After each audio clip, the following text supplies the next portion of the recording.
नाज़रीन इकराम अस्सलामु अलैकुम, आपका हमारे चैनल TS इंडिया में इस्तकबाल है। मान्यवर, अभी एक फैशन हो गया है, आम्बेडकर आम्बेडकर आम्बेडकर आम्बेडकर आम्बेडकर आम्बेडकर। इतना नाम अगर भगवान का लेते हैं तो 7 जन्मों तक स्वर्ग मिल जाता। अच्छी बात है ना? सुनिए तो।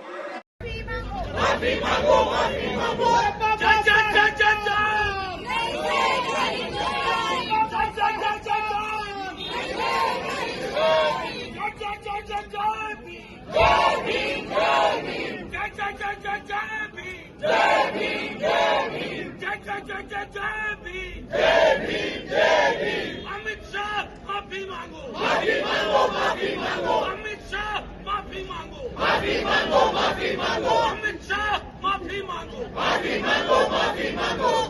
अमित शाह माफी मांगो, माफी मांगो, माफी मांगो। अमित शाह माफी मांगो, माफी मांगो, माफी मांगो।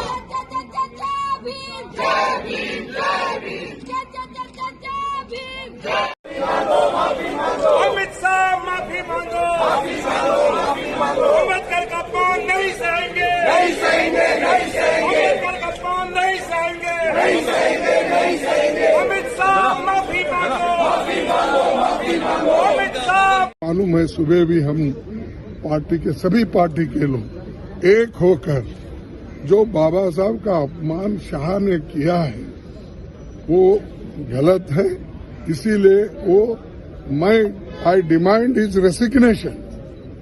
जो अपमान संविधान का करता है, बाबा साहब अम्बेडकर का नाम लेकर अगर उनकी नाम अगर तुम बार बार लेते रहेंगे, इतना ही नाम अगर आप भगवान का लिए तो आप 7 बार हेवन जा सकते थे, यानी स्वर्ग जा सकते थे।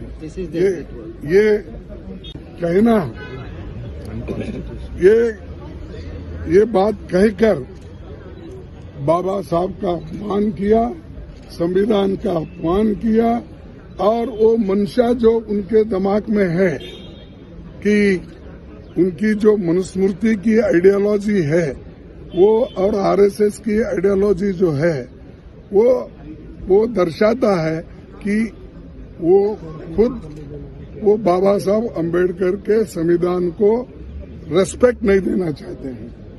इसीलिए हम वो कंडेम करते हैं और I demand his resignation. We all the parties demand his resignation and he should apologise to the country.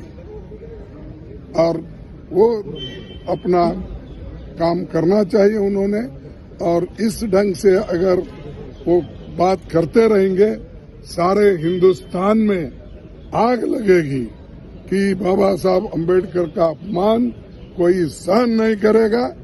अगर उनको अपने जगह से इस्तीफा देना चाहिए, और ऐसे अपमान कोई पार्टी कोई देश का आदमी स्वीकार नहीं करता।